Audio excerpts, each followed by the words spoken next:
Is there, I mean, barring anything else, are you concerned on opening night? No. Kyrie, Brad was saying that your guys' competitiveness has been at a much higher level during practices than in these preseason games. Have you ever experienced that in your career with other teams that you've been on, where kind of the practices and the preseason have been at a higher level?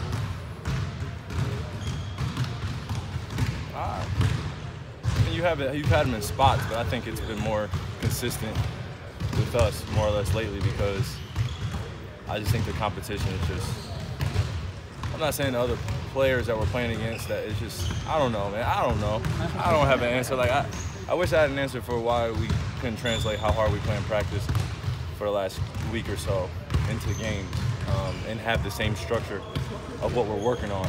Brad's doing a great job of teaching us and putting in sets and putting in structure for us to follow. Now it's up to us as players to make that conscious choice to do it at a very high level consistently. And you know, we're asking a lot of our players to be like basketball savants now, rather than just basketball players. Like just going out there and just you have nothing to lose, nothing to worry about. Just go out there and play. Like we're not that team anymore. You know, we have to be a lot smarter, have to be a lot more diligent in what we're doing out there, a lot more communicative. And it's gonna take some time, you know, for us to figure that out because, you know, we don't have 1, 2, 3, 4, 5 like set in stone. Like 2, 3, and 4 is like up in the air for us. So you can see that our wings are having somewhat of a struggle just figuring out, okay, who's the 4 here, who's the 3 here, which is normal, you know what I mean? So it takes a lot more thinking of the game, so a lot more film watching, a lot more of us being together and talking about what we want as a group rather than Brad telling us, like, this is what we want. He's leaving it up to us. So I appreciate that, you know what I mean? I know it's a long answer, but I've been thinking about it since I've been out, as I've been watching the games. So it's my job to keep them engaged as much as possible. That way we have that consistent effort and we're not coming out there looking like we don't have the energy like we have in practice. How does that affect what you do on the court?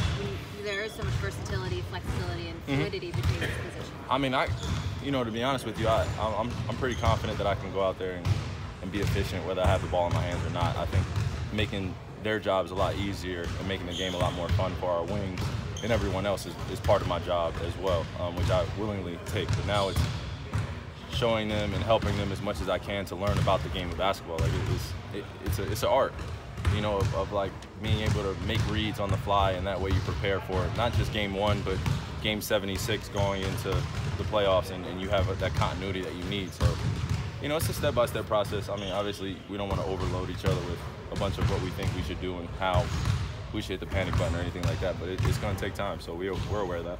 You guys more positionless than you were last year? Oh, yeah. I mean, because, I was talking to JT about this, as well as JB. I mean, you know, JT wasn't expected to score 18 last year. Like, you know, JB wasn't expected to take 12 shots last year. Gordon was supposed to be our second scorer. Like, and now you think about that whole triangle of guys, and Gordon's coming back trying to prove himself. JT is trying to be at that next level. JB's trying to be at that next level. So, you know, they all want to do everything. And at the end of the day, we can't all do everything, including myself. So, you know, me and Al, we talk about it, as well as JT and JB. We're just open to talking about it and just seeing how it fits with all of us. So. How are you approaching these 8 days, and how do you plan to use this time? Oh, as a true veteran. Well, I think we have a week left, right? It's 7 days from this point.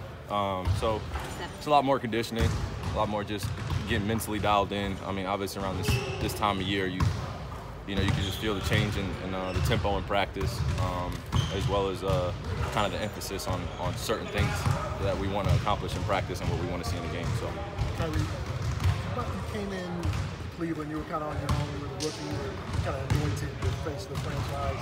I think you and Tristan bonded, but with Jamie and Jason, how important is it for those two to kind of become close, considering their roles here? I don't know if you had that in Cleveland when you bonded. I mean, I wasn't the face of the franchise. They made that very clear. I mean, I was just a great piece in Cleveland, which I gratefully accepted.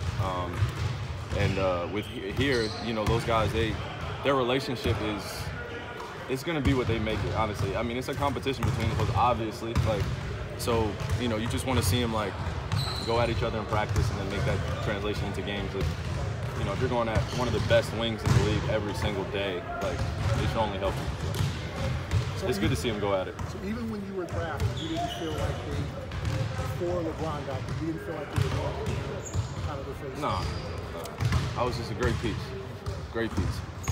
They weren't giving me the keys to the franchise. They weren't. I was too young, man. I didn't deserve them, you know what I mean? So, but after a while, I felt like I earned it after a while, and I took a lot of that responsibility on myself. Still wasn't ready to do it, but learned a lot from that point to be at this position now. How hard was it for you to, at that point in your career, to be LeBron's lieutenant? Lieutenant? Yeah, like. What do you mean? Well, next in charge. Oh, next in charge? Yeah. I didn't really see it as that, man. I honestly just saw it as a point in my career which I needed to learn and grow, honestly. I mean, I took as much knowledge as I could and you know, I moved on with my career. So from that point, I think I learned a lot about myself and how much of a competitor I am.